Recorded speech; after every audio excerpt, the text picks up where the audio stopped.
Well, hi, everybody. It's Steve, 1,000-Year Home. Welcome aboard.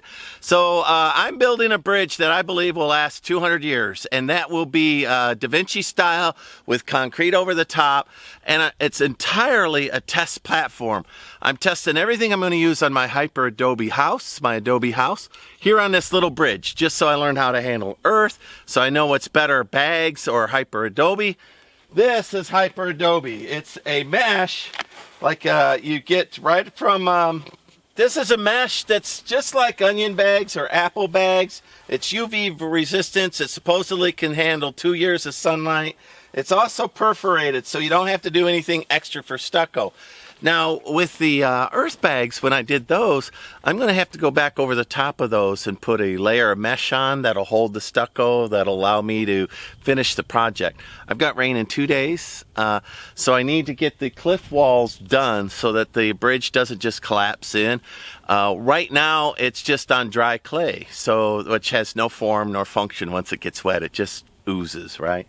So anyway, I'm going to get this HyperAdobe around everything, and then I'm going to go ahead and compare how easy it is to use HyperAdobe versus how easy it was to use Earthbags. So it'll be a side-by-side. This is 12-inch wide HyperAdobe.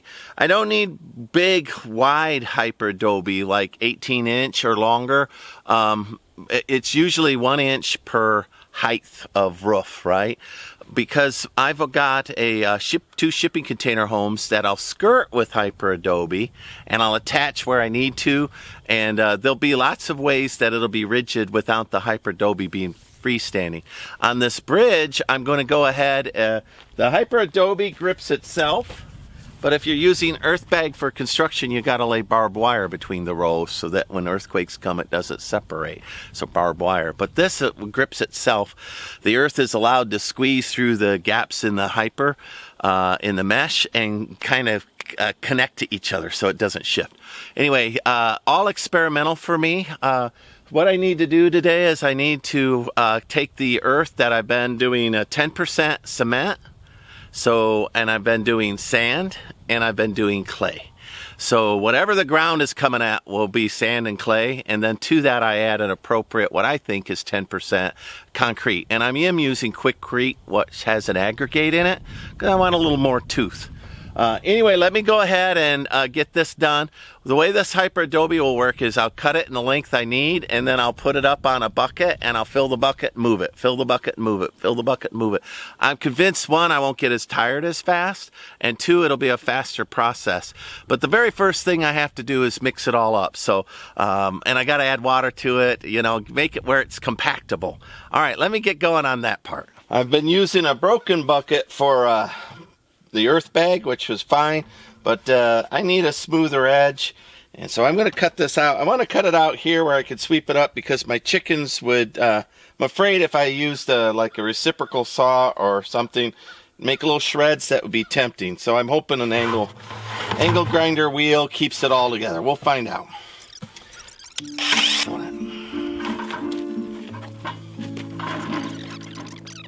That'll go inside. I think this one bucket will work for Earthbags or for HyperAdobe. So I tried to use some little older white buckets, but they're too brittle and they collapsed. All right. Wonderful. Good. Yep, that's the right way to go. That was all I had.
All right, so that's one side of the mud mixed up for me for the earth bag, and now I'm just gonna go over the bridge and mix the other side. I found bending over underneath, moving was the hardest part, so I'm putting dirt on both sides, so just to make the job easier. I'm just eyeballing the water ratio using what I have out of rainwater, dumping it into the sand clay mix. You saw churning it up till it's packable.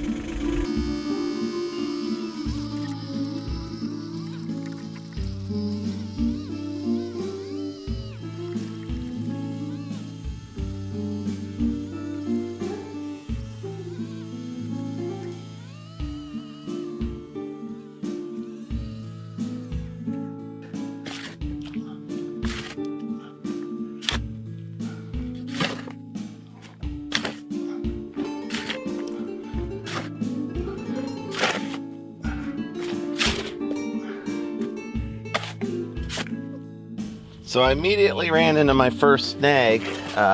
This is the dimension I have, and then I have a smaller one that's 8 inches. Listen, the buckets didn't work at all. So my fail-safe was to go to, these are just pots for potted plants. A couple of things show up right away. One, it's not the right size, but two, that edge is too rough for me to snake through all of there. So immediately I hit a snag. I'm out in the middle of nowhere, so this should have been handled by me. Not now. I should have opened it up and inspected it before I was in the middle of the project. But this is classic Steve. So let me figure out what I'm going to do. If I can find a pot, pan, I'm not sure, a funnel. Not quite sure what I'm going to do there. But something. Time is a ticket. Well, I got lucky. I have an ice pot, and I have 2 of them. I have a couple of them around. I don't know where I got them, probably thrift store or something. Probably for exactly this. I said, oh, when I saw them for 50 cents or whatever, I said, let's go ahead and buy these. Goodwill, it says on them, so I know that. But, all right, so these are stainless steel or aluminum, I'm not sure. I'm going to cut out the bottom. Try not to leave any sharp edges so that I can lace this on now. Obviously, if I needed to do like a 50-foot wall, I'd have to push 50 feet onto here, and that would be very difficult. So this would need to be longer. I bet you they sell these in the right format for the right size bag. I just didn't know because I've never done this. So what I'm going to do is measure out how much I need, and then I'll measure it out of here, and I'll cut it, and then I'll lace it onto the pot that I'm going to go ahead and fix. And then I'll start filling it up, moving it, filling up, moving it, filling up, moving it, go all the way around. So hopefully I'll get started tonight. That was my goal, to be done. But my new goal is just to start. All right, well, there's 18 feet. I estimated it at 18 feet. I gave it a couple extra. Let's see what we can do.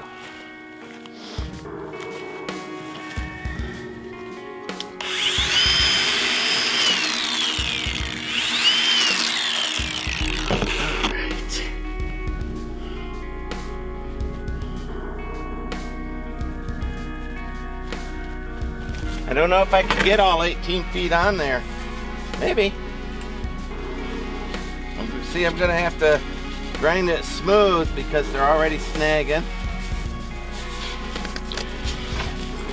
All right, well, the goal is to get 18 feet of Ned on this, and it has taken me forever.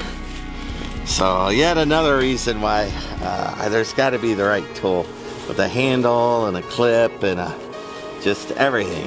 You know, a longer pipe would have been perfect. You know, I'm getting down. I've got 12 feet left. Well, it looks like I'm halfway. Maybe I cut off 20. Maybe 10 feet left. And of course I'm going to tie a knot in the end. So I cut it a smidgen long. But this is an unnecessary waste of my time, right? All right, well, a couple of things stick out to me. One, the Earthbags didn't care when I used bags. They didn't care about sand and how loose this was. I'm not so sure that this won't complain about it being sand. You know,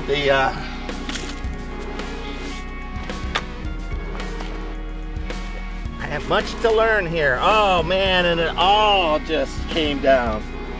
Yeah, just all pulled right out. Which means I'd have to take the time to, you know, repack all of that. I'm just going to see if I could shake the clay and sand down, holding onto it a little tighter.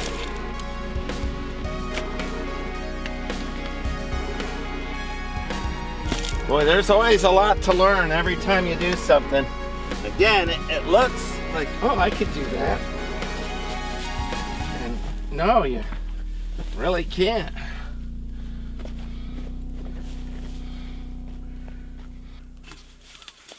Oh no!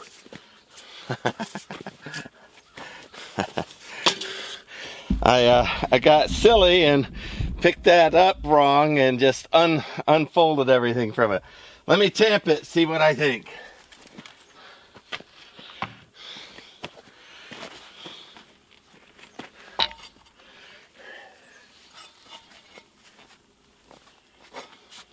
I'm going to start here so that I can bind that spot.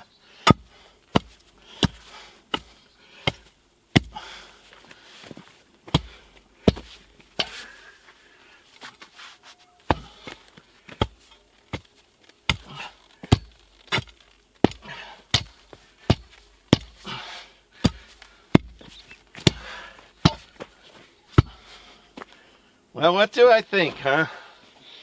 Oh, I was not ready. That's what I think.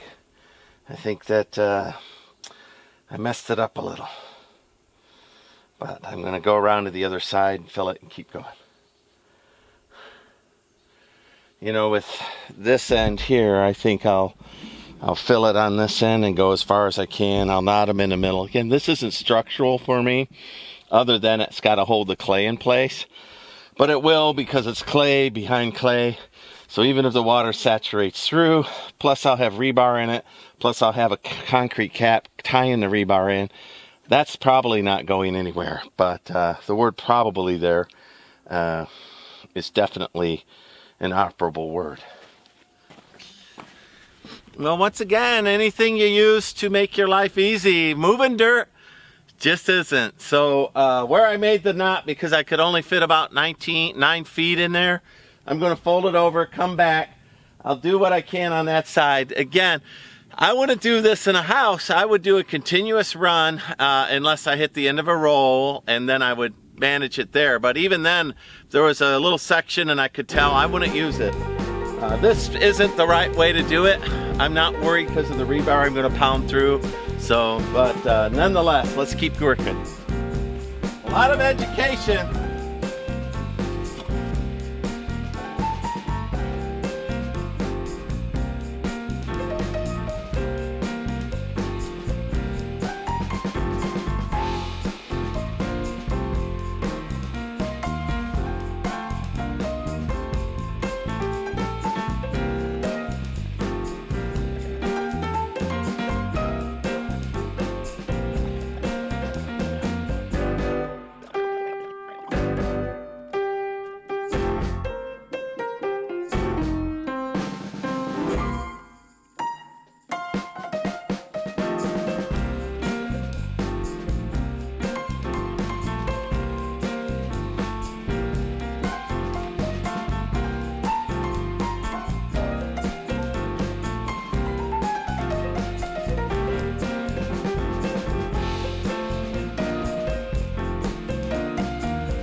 All right, so this kicked my butt. It did, mostly because I was not prepared for it. And I've watched a lot of videos, and I still wasn't prepared for it. So I'm gonna count that as one complete row, even though there's two there on this side, because the knot in the middle made me double back and have to do it, right? But it would have been the full 18 feet. I patted it in. I'm liking the organic vibe of it. I'm convinced it'll be easier to stucco. That still has a stucco step on it. The little notches there are so I could climb out and go into the pond if I need to. This will have another couple of rows on it, but I'll set them back so it'll look like a cliff. But that first row on the earth bag, man, that kicked my butt too. That was really, really hard. And then I got good, you know, look at that bag. That one's perfect, right? The same way. The first row, not having a tool, I thought a bucket would fit on there. It doesn't. What I need is a long PVC pipe in that dimension. I mean long. So I could just get it all on, put a bungee around the bottom so it holds in place, and then move that all the way back and forth. The little funnel in the top like that. That'll get the job done. And then I could just do it, move it, do it, move it. People also build little carts and little boxes to hold it and do that. That's a good idea. So I'm going to count this as a win today. I think it looks not half bad. I got rain coming, so I got to keep working. All right, I got a business meeting tomorrow about my property taxes. They went from $70 to $6,666. Next year they double it again. Oh my gosh. So anyway, I'm meeting the board to complain at them tomorrow at 2:45, which cuts into my peak build time, right? Because if I don't get home in time to do that, but maybe I can buy the pipes I need. Maybe I can get the equipment I need. I've got 2 days before rain, and one of them is going to be taken up with that stupid court date. Anyway, there we go. In 2 days, can I get that up? I would not only like to get these done as far as supported, but I'd also like to get the stucco on it, and I'd like to get the concrete on it, and hopefully the rain, when it does come, will be a light rain that'll just keep the concrete seasoned and let it cure proper, and not a deluge that will soften it. We don't know. All right, but I'm going to count this as a win. My horses are waiting for me to feed them. The chickens are going in. Not half bad. I'm digging it. All right, so quite a bit different, comparative different. This is a much more, well, I really need to do the tube. Both of them have their strengths. Both of them have their weaknesses. If I had the right equipment, this would be a lot faster. And I kind of like that I can go around a corner and it's continuous. I like that it formed up really well. I can feel that it is more solidly attached from piece to piece than that from piece to piece.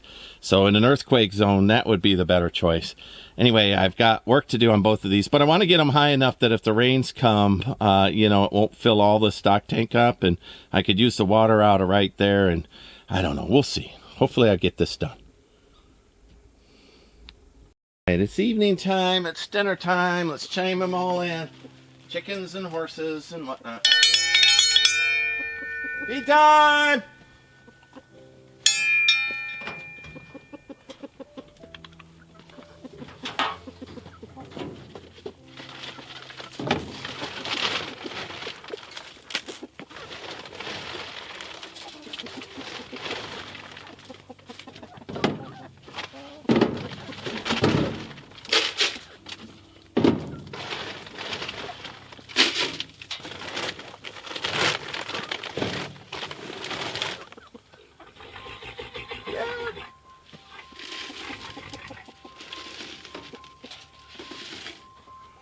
Feed time for everybody.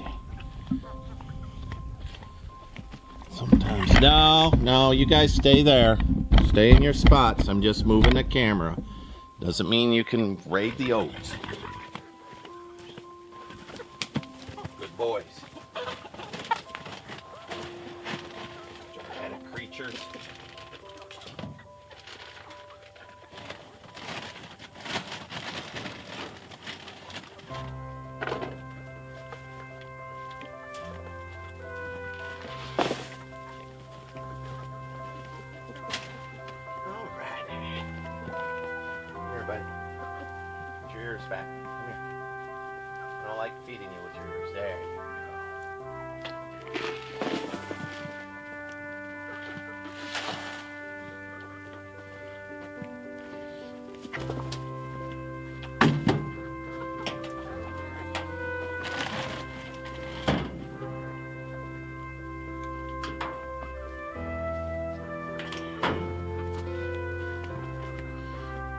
All right, everybody, like, subscribe, follow me along.